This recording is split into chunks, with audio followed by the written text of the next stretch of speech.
Okay, thank you very much, Steve. Let me see if I can get my screen up.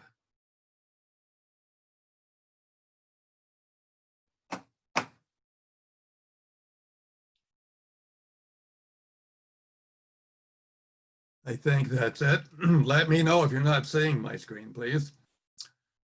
So as indicated, I'm going to be talking about my visit to two different sets of islands, the Galapagos Islands and Bora Bora.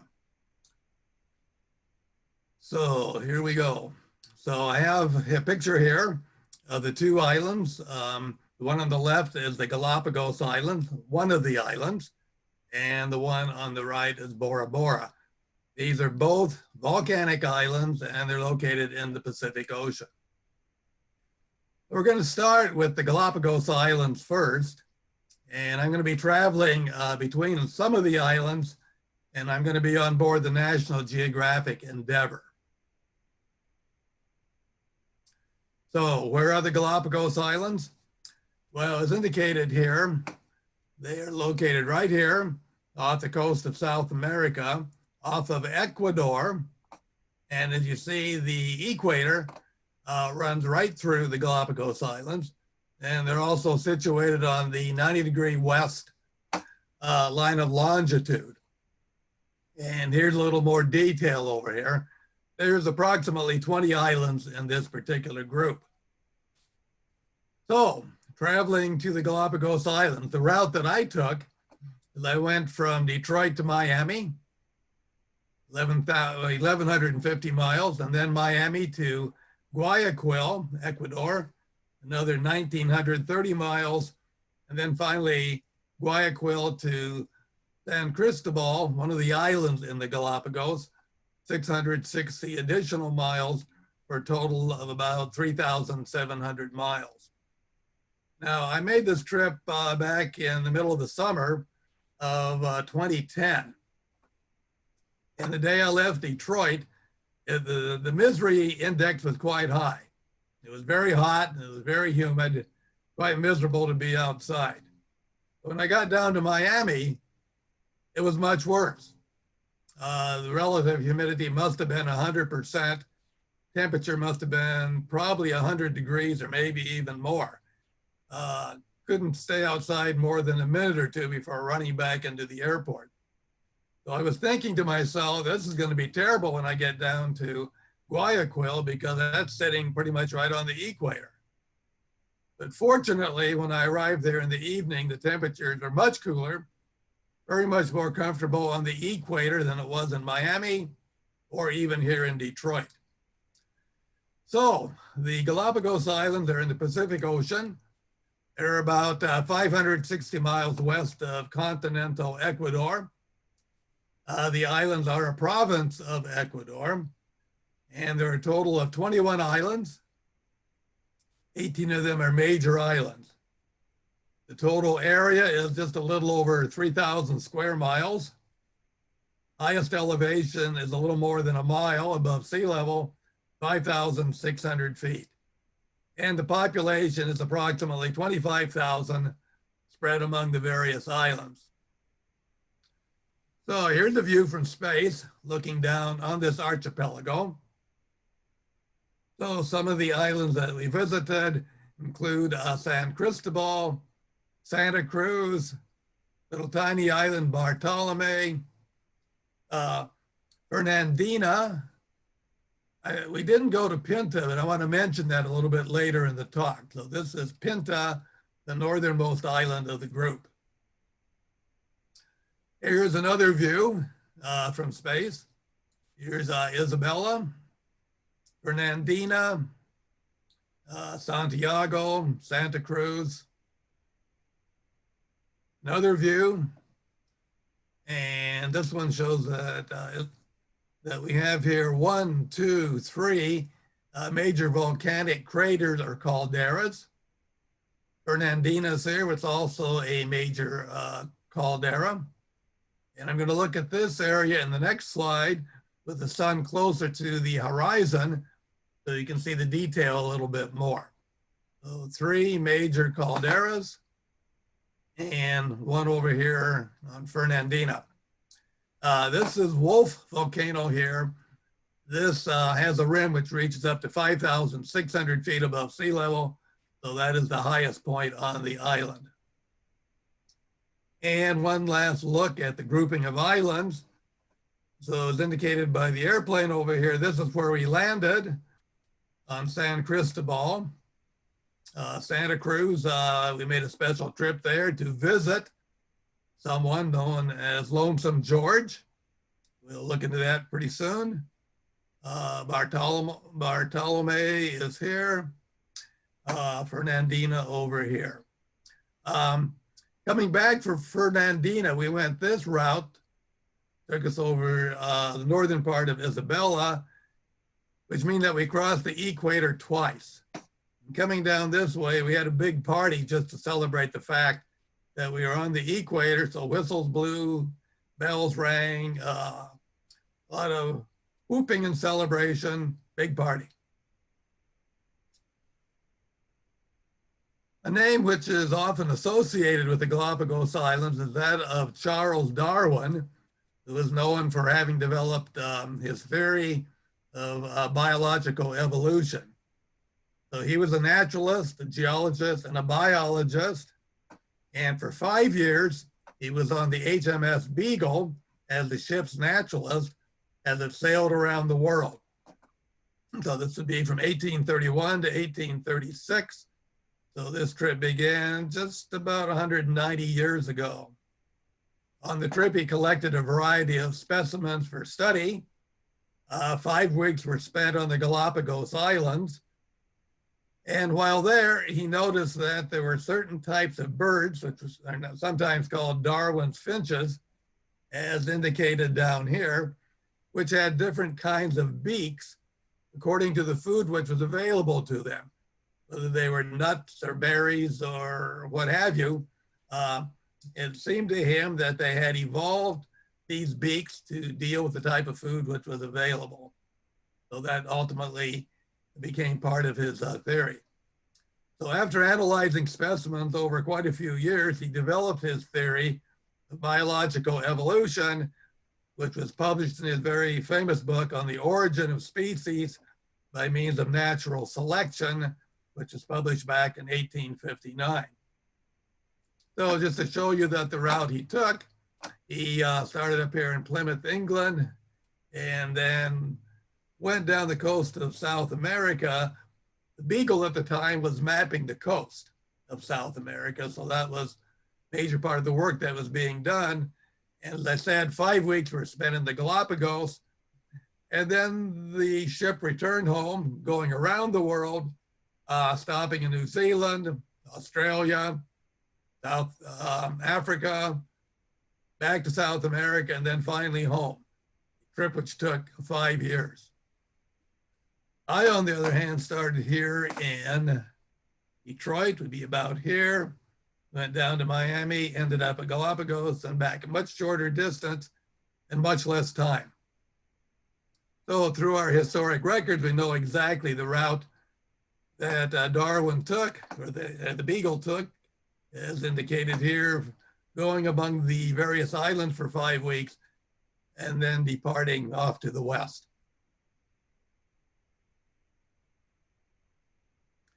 So there's a number of animals for which the Galapagos Islands are famous, and we saw several of them. This includes the cormorant, the Galapagos tortoise, the Galapagos penguin. Now, everybody knows they have penguins down in Antarctica, but there's also penguins up here in the Galapagos Islands. I think at least one species was able to get itself all the way to the Galapagos Islands, liked it, and never went back home. We have the marine iguana, Sally Lightfoot crab, and my favorite bird, the blue-footed booby. We also have the Galapagos fur seal and the land iguana. So I'll be showing you some of these while we're out on the island. So here we go. We're here at the airport of Guayaquil, and we're just leaving and ready to fly off to the islands. So as we take off, I'm looking out the window and get a couple pictures. This is fairly close to the airport. And a little bit later, we see more of the downtown or business area. Guayaquil is the largest city in Ecuador. The city and the surrounding area have approximately 3 million people who live there. This is a port city, and so a lot of business takes place through this city. So after flying for about 2 hours or so, we find ourselves coming into land on the islands. And so this is the first view I see out the window. And we're coming now down towards the runway. Parts of these islands are fairly arid. They look very much like the desert. And this is one of those areas, not much growing. It looks pretty desolate. But here we have landed. And we are going off to get our luggage. And here you see the Ecuadorian flag. And here we have something to remind us this is an arid region, cactus growing. So as soon as we get our luggage, then they bring over the inflatable dinghies and they're going to take us out to our boat. So this dinghy's being loaded up. They hold about 12 people. And here comes number 13. So hopefully there's room to squeeze her on board. Okay, I'm now on my dinghy and we're ready to go off and get on the bigger ship. So we're going out to the ship. We're not going to this first one. And we're not going to the more distant one. We're going to the middle ship, this one right here with the blue hull. So this is our ship. As we get close, you can see the symbol up here from National Geographic. And as we swing around the stern of the ship, this is the National Geographic Endeavour, which is based in Nassau. And we swing around to the other side, and these people are waiting to get us on board safely. And this is my cabin. I have a window here. I can look out and see the view outside. Comes with bed, chair, a little table, pitcher, of water, I guess. Has its own private bathroom, so it's fairly nice. And very quickly, we get out on the island and start walking around. We divide up into fairly small groups. There are rules and regulations which have to be followed. I think the maximum size of the group is about 12 or 15 people. So we have several groups going on different trails at the same time. So the first picture I take here is that of swallowtail gulls, a pair of them sitting here on the rocks. And there's still more people coming in from. And here we have, these are either the Galapagos fur seals or sea lions. I cannot tell the difference myself. I'm thinking I'm just going to call them seals, but they may not be. So you may recognize this as a land iguana, this fellow right here. And then flying overhead, we have a frigate bird. Looks rather ominous at times, has a twin tail. And here we have a seal, which is basking in the sunshine, just taking a nap, staying nice and warm. You notice the people standing right next to him. The Galapagos Islands is like a magic place. The animals have no fear of man or woman. They're totally protected. So they're very friendly. They're often curious and come up and have a look at us. So here we have a pair of, these are albatross, or known as waved albatross or Galapagos albatross. And here we have another land iguana. As you can see, this iguana has a rather heavy tail. So he's leaving a trail behind him. And here was a very friendly little seal came up to say hi.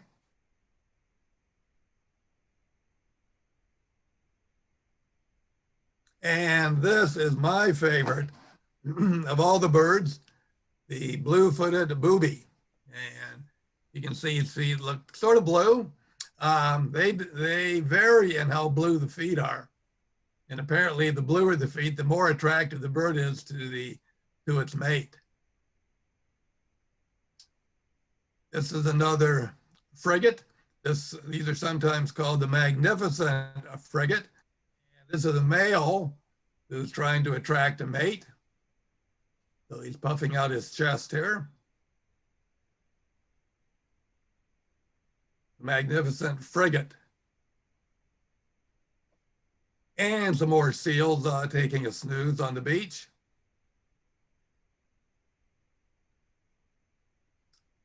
And these are the marine iguanas.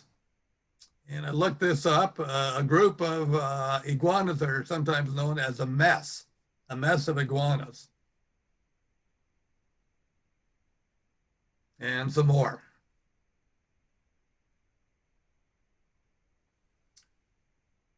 Okay, here we have a pair of the blue-footed boobies again.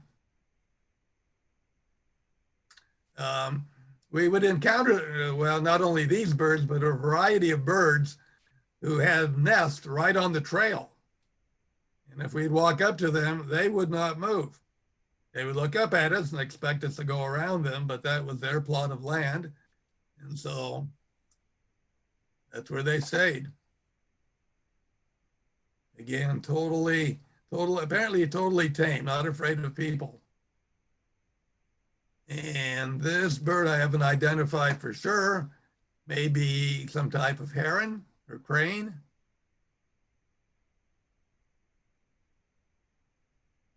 So again, these are volcanic islands. And you can see in this case, we have a lot of black rocks, which have been formed by the combination of the magma or lava and weathering by the waves coming in, the surf. Another blue-footed booby.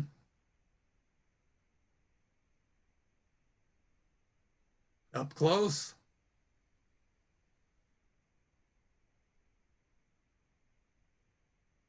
And these birds I have not identified either, but there is a lot of bird life on the islands.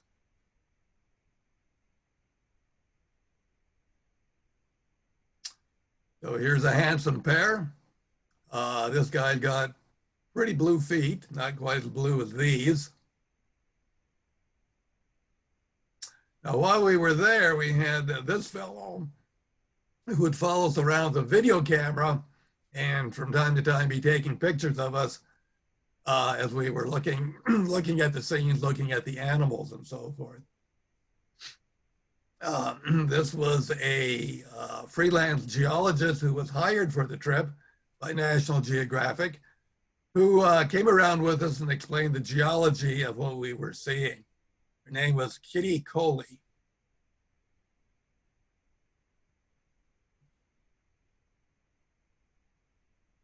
And again, this is my favorite type of bird, and so here's another pair. So here we got an albatross, blue-footed booby, and here we have a chick. So the question is, does the chick belong with the blue-footed booby or the albatross? And the answer to that we get once the chick turns around. You can look at his feet. They're not blue, but they're the proper shape. So I think this chick belonged with this bird.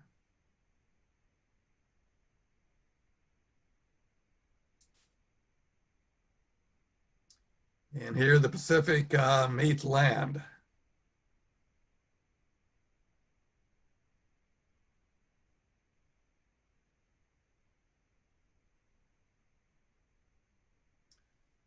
Okay, again, a pair of albatross. pair of albatross, and another one here, another one there. And here's this guy who came up to say hello.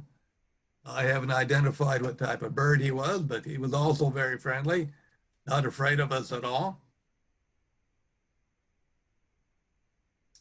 So here's our ship out there waiting for us. Now, this bird is trying to attract a mate, so he's doing a dance. So this is the blue-footed booby dance, and this spectator is watching to see how well he or she dances.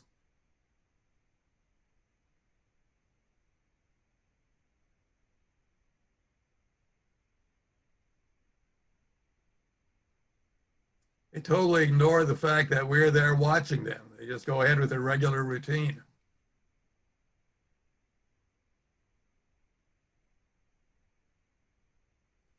And then it's time for a little relaxation down on the beach. So here we're coming down to the beach. See some brown lumps over here in the distance. These are not rocks. These are seals or sea lions that have come up, and they are resting very comfortably with us on the beach as well.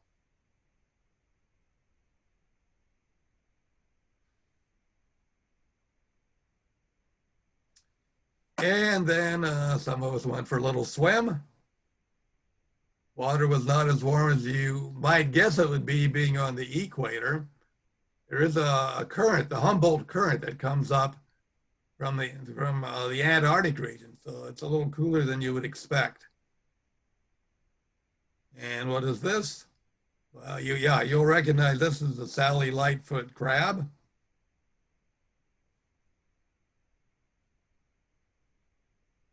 We also have the option of going out in kayaks, two-person kayaks.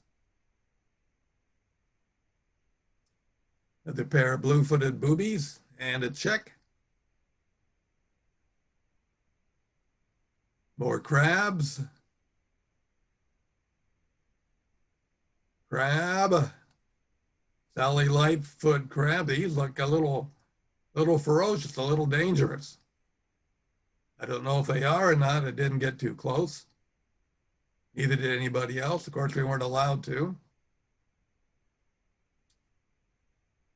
So we did quite a bit of walking, several miles each day on various trails on various islands. And the low elevations, quite typically, this is what the scenery looked like. The vegetation looked rather arid, cactus. Okay, now we're back on the boat again. And we're going to sail off to other islands. So this is one of the taller islands. This goes up some thousands of feet above sea level. This is the bridge of our boat. And here I am at the wheel as helmsman, taking over for the captain for a while.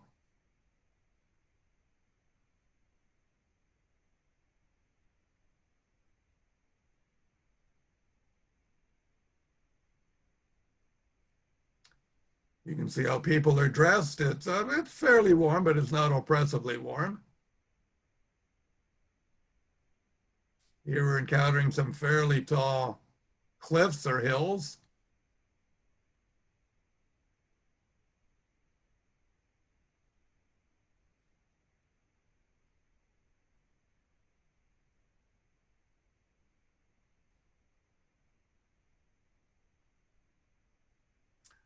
So over here in the distance, you see this black hole.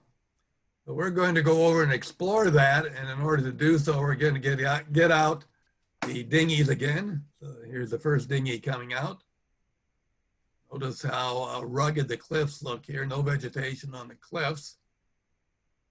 Quite a variety of color. So now we're back in the dinghies and we've gotten up close to the cliffs.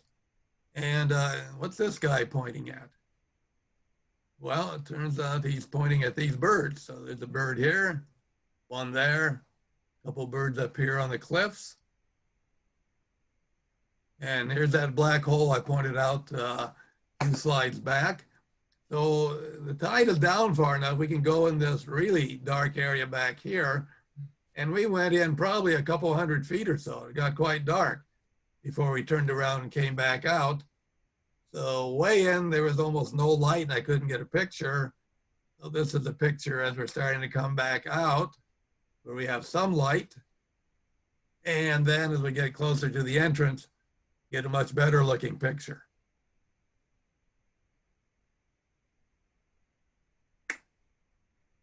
Yes, we made it and they made it. So we all survived our trip into the black hole.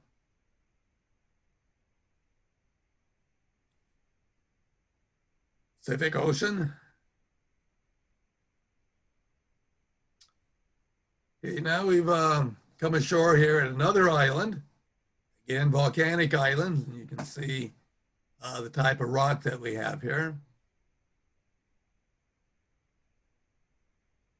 And of course, more of the marine iguanas that are there to greet us.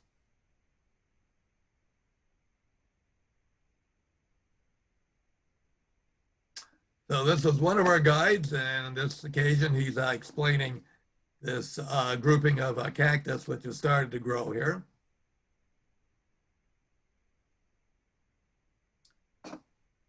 Okay, now we're entering the island of Santa Cruz. We come here to see a special person or a special animal. So he wants to, here's a sculpture, and everybody recognizes this as a albatross, yes. Here's another sculpture, and here's Charles Darwin up here. And where we're going is to the Charles Darwin Research Station. And this is home of the animal that we've come to see, Lonesome George. And so this explains a little bit about Lonesome George. He was the last surviving member of his species. And he came from Pinta Island, that island I pointed out earlier, the northernmost island. So he was found back in 1971 on Pinta Island. They found him to be rather unique, a unique species. So he was taken to the Charles Darwin Research Station in 1972. And they looked around for a mate for him. They were never able to find one. And unfortunately, he died in June of 2012. And he was the last of his species. So this species is now, unfortunately, extinct. Lonesome George was his name. And there he is. He was a little camera shy, so when I tried to get his picture, he ran off away. But he came back. So around his enclosure, we have the interesting cactus trees.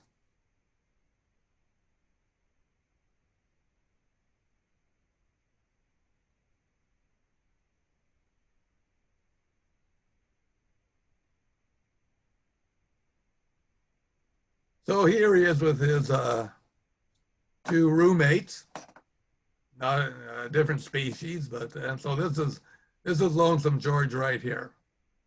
So when he died, they estimate that he was hatched back in approximately 1910. So they think he was about 101 or 102 years old when he passed away, last of his species. Lonesome George. And then we went up into the highlands of Santa Cruz, where they get quite a bit more rain, and though things are more lush and green up here. There's a little red bird. And we went to a farm. We went to a tortoise farm. And here they are. We got to walk among these tortoises. So you can see their size relative to people. Their shells are about 1 meter in diameter or so. Here's another one, and apparently it looks like there's a hitchhiker.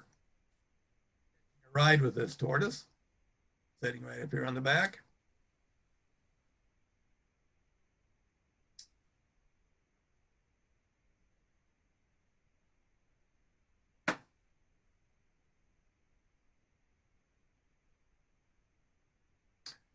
Okay, back on the boat again. And here's our frigate bird overhead.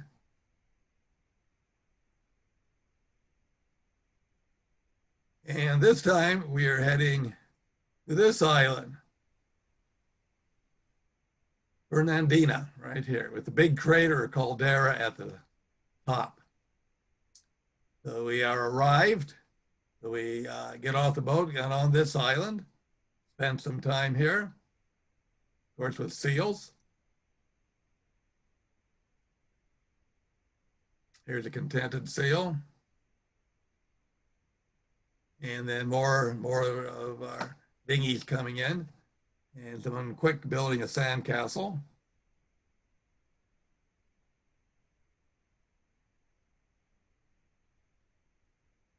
And here we go. Here we have a friendly wave. Well, welcome to the island from the seal here. So we spend a few hours on the island. As we're leaving, this guy, I think, is trying to wave goodbye, maybe with his flippers, hind flippers. So we leave the island. This is our next to the last island. Leave it behind. And we go to our last island, Bartolome. And this is the island here. This is one of the youngest islands in the group, has relatively little vegetation. And up here on the top, there is a light, and we're going to climb up to the light because there is a walkway which has been constructed so we can walk from sea level up to the top, which I think is probably about 500 feet above the sea. So this is where we can get off our dinghies onto land. And as soon as we do, we encounter this sign, which tells us that we are in the Galapagos Islands, that this is a park, and that the wildlife is strictly protected by law.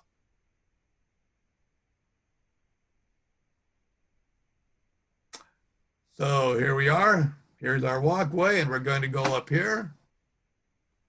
You can see a bit of the walkway going here, a little more over here, this way, and then that way. This island is distinguished by this big rock called the Pinnacle. Another dinghy coming in. And so here we go, looking back at where we've come from. And just looking around, almost no vegetation. This is very rough and rugged and just pretty much all rock.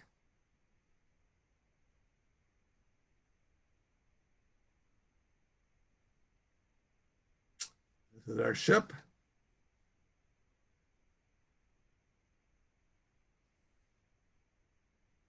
Okay, so here's our walkway going up, and up here it goes, and here's the light, so we're getting closer to the top.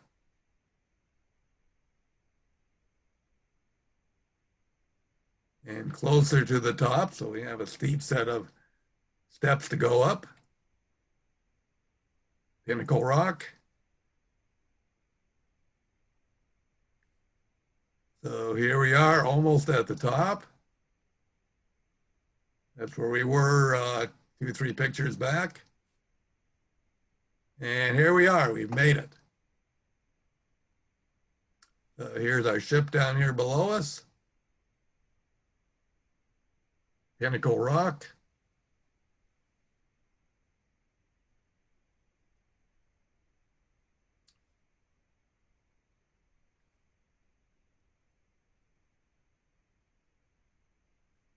So again, this is the island of Bartolome.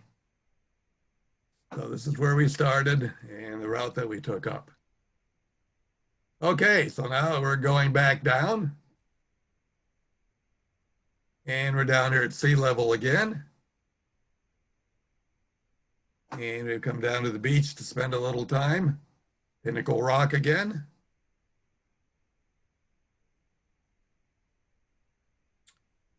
So on the beach. And of course, there's always seals around. Here's a little bird that's found a nice little home here, this hole in the rock.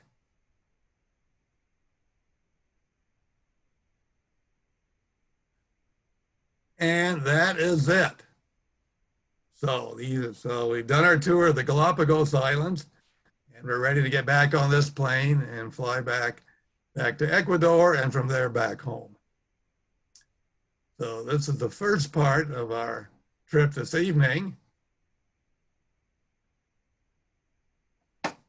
And next we have the Polynesian island of Bora Bora. So let me start out with a little story. Many years ago, my next door neighbors to the east were George and Virgia. And George had just retired from working many years with the dairy industry. Virgia had a brother, Frank, who came by from time to time for a visit. And Frank worked for the Merchant Marine. And as such, he had traveled all around the world. He'd been to many different places. So one day when he was visiting, I asked him, Frank, many years from now when I'm retired and have more time for traveling, what are some of the most interesting places in the world that you would recommend that I should visit? His answer, Jerry, if I were you, I would go down to a tropical island in the South Pacific and I'd stay there. Best place in the world, no reason to ever leave. So that's what we're going to do right now. We're going to go down to a tropical island in the South Pacific, Bora Bora. So this is one view of that island. Again, this is a volcanic island. This is an extinct, remains of an extinct volcano here in the center, right there. So where is Bora Bora? Well, it's located right down here. And blowing up this region, it's pretty close to Tahiti, which is here, about 160 miles to the northwest of Tahiti. So just looking where we started here in Detroit, once you've traveled from Detroit to Bora Bora, you're about 2/3 of the way to Australia. So it's quite a trip. Takes a while to get there. So in our case, we traveled there by going from Detroit to Los Angeles, 1,980 miles, and then Los Angeles to Papeete, Tahiti, another 4,120 miles, an overnight flight, and then Papeete to Bora Bora, another 160 miles, a total of about 7,300 miles. So Bora Bora is in the western part of the Society Islands of French Polynesia. It's part of France.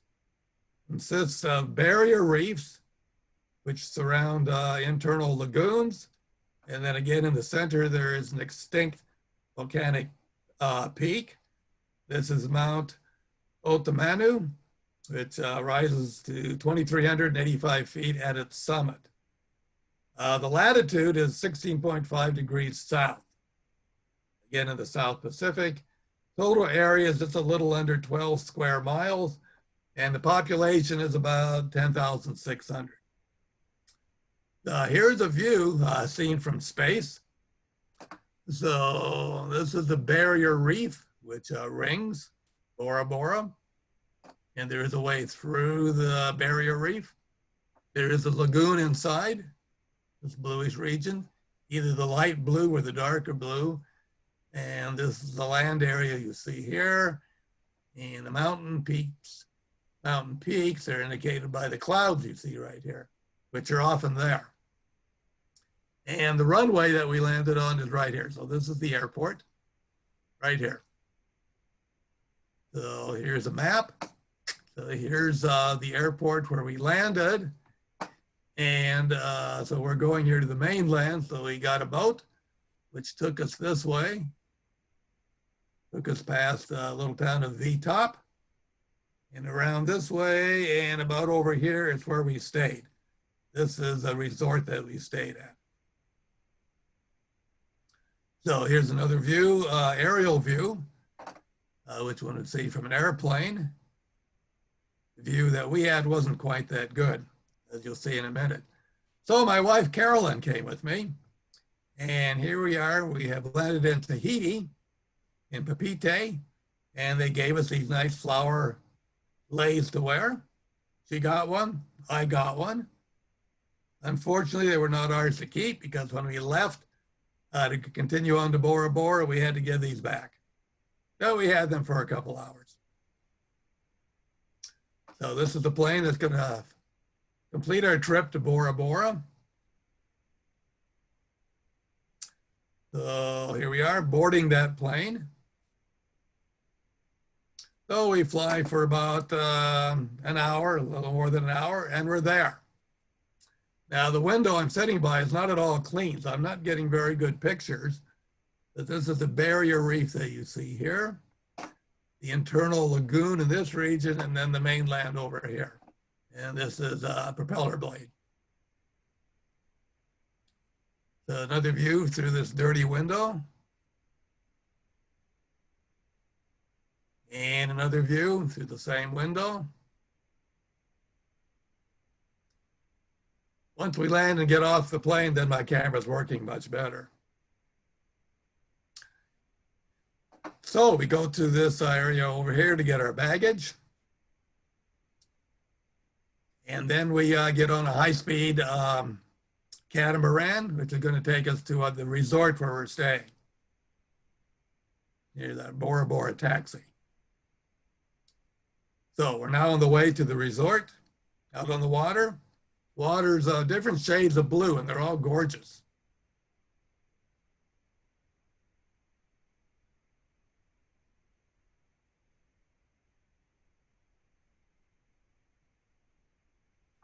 Okay, this is the mountain here. And here we are. This is where we're going to be spending a week. So we're at Lamaitai, Polynesia. And as you can see, it does indeed look like a tropical paradise. And we got more flower leis when we arrived. And I think these we got to keep. And they had welcome drinks for us. They're in the lobby. And flowers, flowers everywhere. In our room, more flowers. And here's the view out the window. Looks like a tropical paradise to me.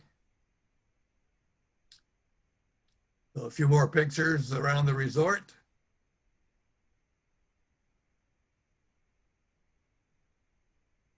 Lots of flowers. And then just 30-second walk from the room, we crossed the road and we're here on the beach. And these are overwater bungalows, which seem to be quite popular there. And here's Carolyn sampling the water temperature.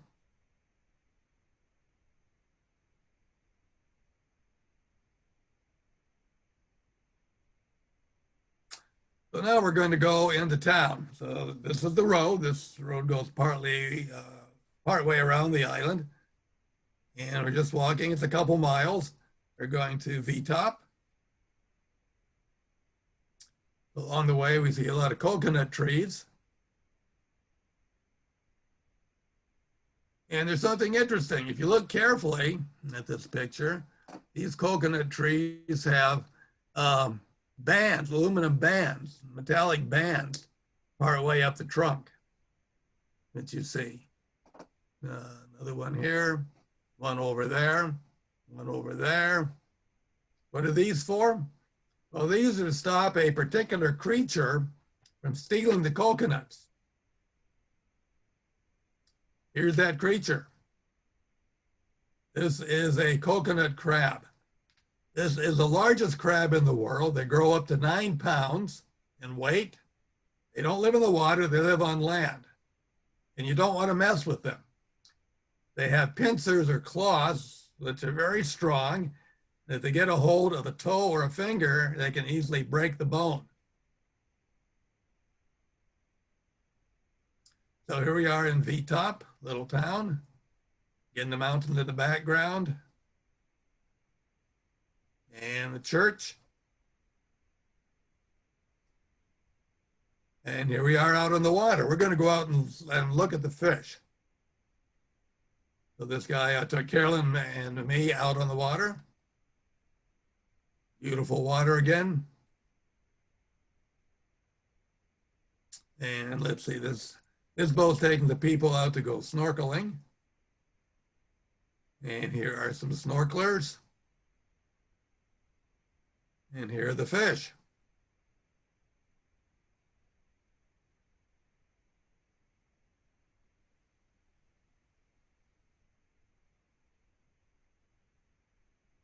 Okay, snorkelers again.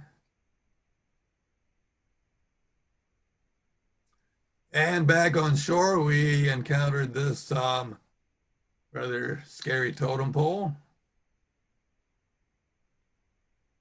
And now a couple days before we leave, near the end of our trip, we partake in a Polynesian feast and dance, native dancing. And so these are our dancers. I took a number of pictures and none of them turned out very well because it is dark. So the camera's using too long of a time exposure. And the dancers never stand still, they're always moving. So some are better than others, but often they're just a blur. So this is what the dance looked like.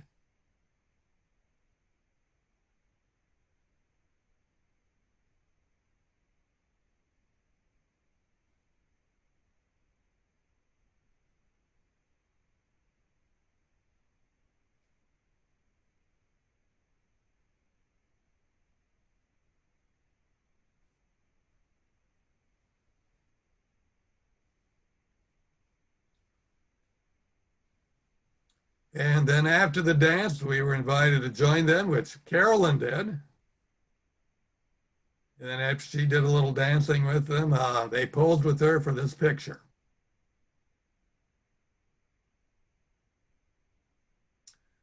Okay, now we're just about at the end of our trip to Bora Bora. I'll show you a few remaining photos of the island, this tropical paradise. Frank, who recommended that I move here or one of the other tropical islands and spend the rest of my days here. I visited an island that he recommended. I didn't stay. Not a bad life. The climate was nice, at least while we were there. But I think I'd missed certain things which I interact with here in the US. So a few last remaining photos.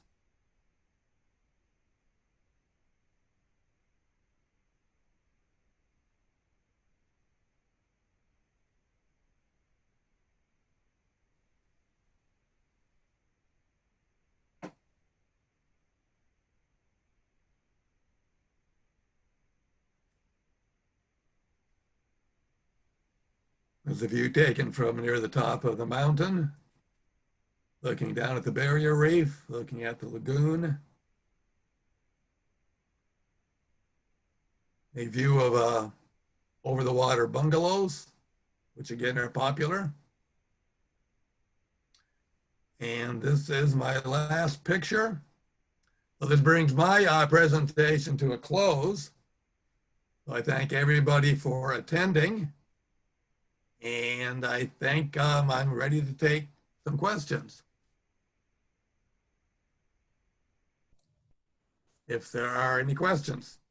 All right, I'm looking at the chat box. One question said, what island is this, the last island? They were wondering, what was the name of that last island? Just now, that's Bora Bora. Okay. It's a single island by itself.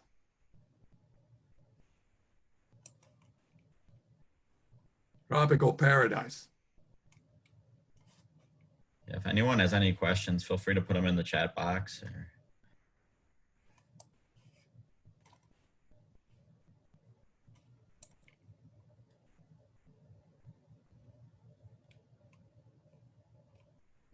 Did you take the picture of that that coconut crab?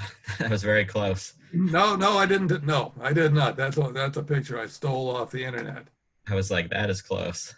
Yeah, we encountered a lot of crabs which don't live in the water but live on the land. But we did not see personally one that big. Wow. But they do grow up to 9 pounds, and they can be dangerous because they got a lot of strength in their claws. They've now been known to do amputations. Someone asked, which of the destinations would you go back to first, given the chance? Of the two places that I've looked at here, well, you don't know. Probably the Galapagos Islands because there's a lot more to see there. There's more islands and one could spend more time. I certainly enjoyed seeing the wide variety of animals which are so tame. They're just happy to let you come up and look at them, or they come up and look at you. What kind of animals were on Bora Bora besides crabs? Someone asked. Oh, well, we had, of course, lots of birds. Um, and we saw seals occasionally down on the beach. Um, but we certainly didn't see the wide variety. More what I noticed was the vegetation rather than the animals themselves. But yeah, lots of crabs, um, birds, and the occasional seal. And someone asked, how long were you in the Galapagos? How many days total was your cruise? I think the cruise was around 10 days or so.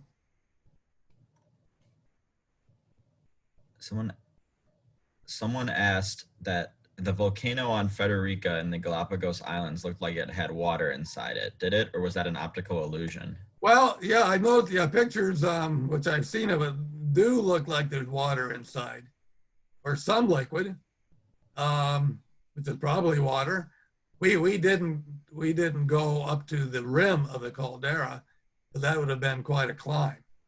That would have been a multi-hour climb up there and back again. I don't think there were any trails established, and we were only allowed to go on established trails. But I have noticed from pictures I've seen, could well be water. These are semi-active volcanoes. That particular one, I believe back in about 2010 or so, had an eruption with some molten rock, some magma running down the side. So that's only 10 years ago or so. And there's been some other activities I know on other islands within the past couple years. So these are not dormant volcanoes. They're still active from time to time. Someone asked, can you only see the Galapagos Islands through organized National Geographic type boat tours? I don't know the answer to that for sure. That's the easiest way to see it. And can you sail on your sailboat like I could do? I was motivated to sail some thousands of miles there and take myself on a tour. I don't know. I'm not sure what the answer is. I know that on these guided tours, which we went on with National Geographic, there were specific rules. We could walk around in groups, which had to be very small, like about 12 or 15 people. You couldn't exceed that number. And if you were an individual, I don't know what rules would apply.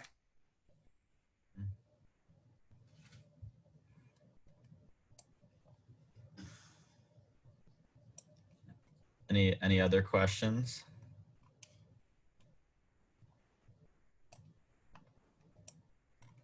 Well, if there's no other questions, these have been pretty fun to do with Jerry. So we want to do another one maybe in a couple months. So I'm going to put up a poll right now, an anonymous poll. We have 4 options for where the next journey could be. So feel free to vote for it. It's anonymous. You can only pick one of the 4 options and we'll tally it up here. So put the poll on the screen right now. Steve, we actually can't vote on it right now. Or I can't. Oh, I can't because I'm co-hosting. That's right. Never mind.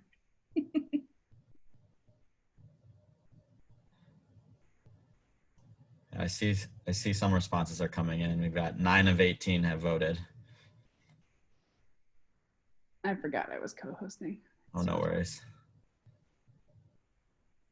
I'll vote in my heart. All right. A few more people still have to respond. We've got some time left.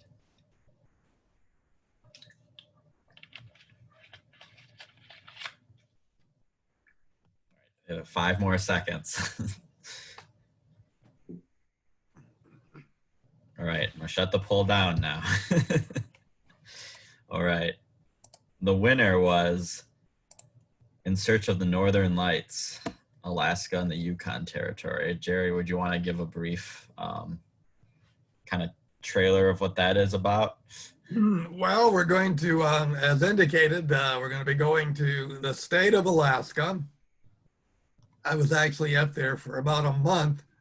I saw quite a bit, and we went as far north as Fairbanks, which is very close to the Arctic Circle, looking for the Northern Lights.